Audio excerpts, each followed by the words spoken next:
Alright guys, welcome back to another video. Today I will be taking you through my current workout split lower edition. So we're going to start out with some normal dynamic stretches. If you've seen my other video on my channel where I show my beginner's lower body warm-up, it's literally just that. We do some leg swings, we do stuff like the frog slide, you'll see some weird moves, and honestly it's just keeping it dynamic, whatever gets the blood flowing. And I like to prioritize opening up my hips as well because I tend to get quite stiff there, and I feel in doing so it helps me achieve a better range of motion, and so I try to prioritize this.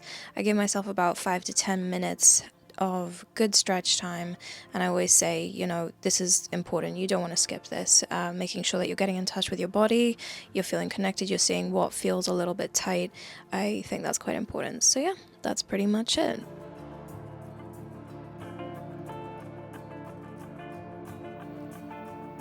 So moving into the first move, I like to start with, I believe it's like a sumo squat. I'm not too sure, but I like to keep my core tight, keep a minimal pause at the top, and try and keep the movement like kind of explosive.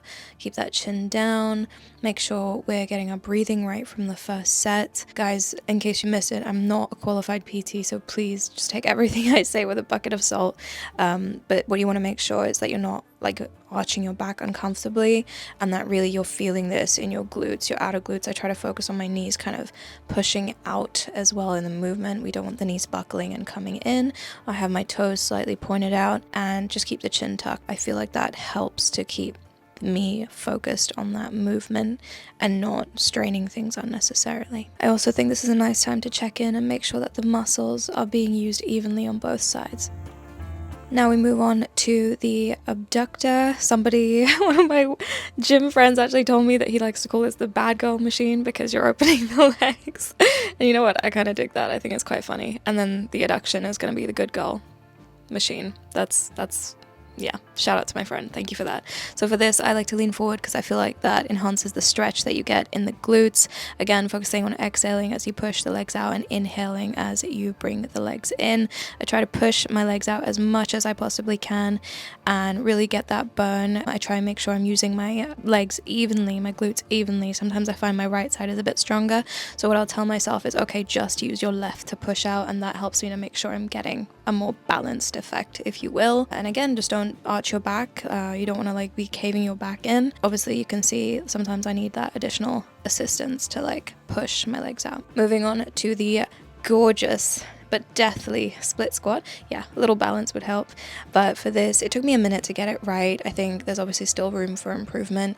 I realized that whole like sitting down, putting that leg out really helped me. I lean forward, and I really noticed what helped me was that front knee. So keeping the front knee in line with sort of your heel and making sure that it kind of stays out and in the same place is really helpful, because I found that my right side was a lot stronger than my left, and it was because with my left I wasn't keeping my knee in the same place. So try and keep your knee in the same place as much as possible, and kind of just think about pushing your hips back, and you'll know, because once you get to the bottom of the move you'll be able to feel that stretch, and that's how you know that you're getting your glutes. If you need a couple minutes to breathe, then go ahead and take it. I often take my biggest breaks with this move because of how energetically demanding it can be. So yeah, make sure you're getting a good recovery. I try and keep my core tight as well as I move down, because core stability is everything. I really feel like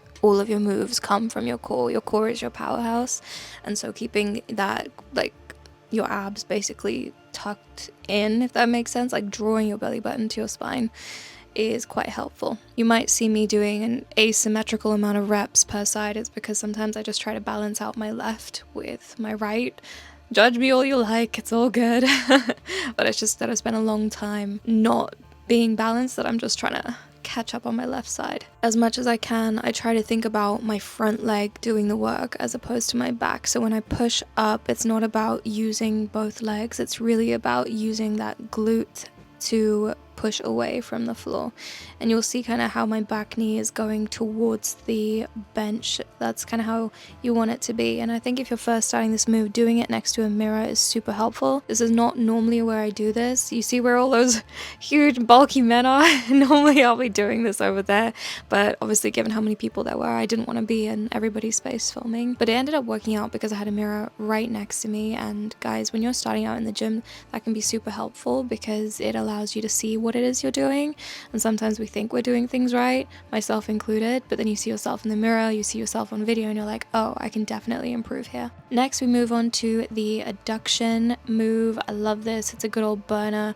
I like to kind of make my workout so that I get slightly lighter moves. I guess you could say like more isolated moves, like breaking it up like that, just so that I have some time to recover energetically. That being said, it doesn't obviously mean that things are going to be easy. We're still working, and I like to have my moves pack a punch. So just keep it moving. Make sure you're really prioritizing that mind to muscle connection. Again, like if I need additional assistance, then I might help myself on the concentric part of the move, but I try to do the eccentric by myself where I can.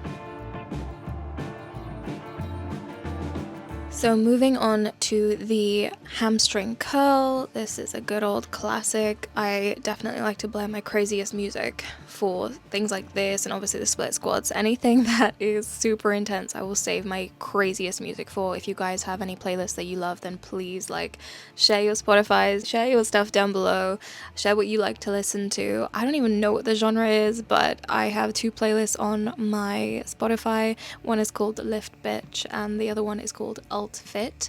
Lift Bitch is just my generic gym playlist. I love it. She's a classic. And Alt Fit would be like for the most difficult moves for me, and then also like the last set or the last reps of a set.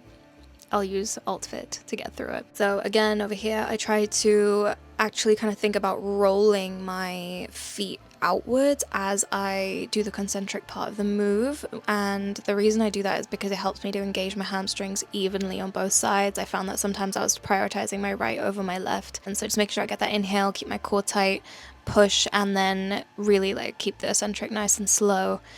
It's a lovely way to target those muscles. Finally moving on to the leg press. So initially when I came out with this split for myself, this was the first move, but I found that it ended up being a really nice burner for the end, and it was just a gorgeous way to target my quads. I also found that by doing the sumo in the beginning, it was a really nice way to activate my, I guess, outer glutes. I don't know what the technical term is, so it helped me to engage better for the abduction, etc. later on, and I really like this layout, having a leg press at the end. It's a nice little burner. I actually found that it wasn't super challenging for me doing 66 kg, and I think it's because of a quad workout I did with one of my friends, and so what I did was I incrementally increased the weight each time I did a set. I admit I'm probably not the best at these, but I try my best. If anyone has any tips, feel free to comment down below. If anyone's a certified PT, again, like I am always happy to learn, not only for myself so that I can avoid injury and also like get the most ROI, but also so that I can share better information with everybody else. But yeah, we increased the weight, we had a good time. This is me slaying post-slay, and that's it guys. Thank you so much for watching. I hope you enjoy doing this split as much as I did.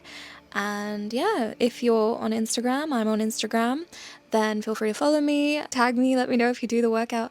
And that's it for now. I'll see you in the next one. Bye.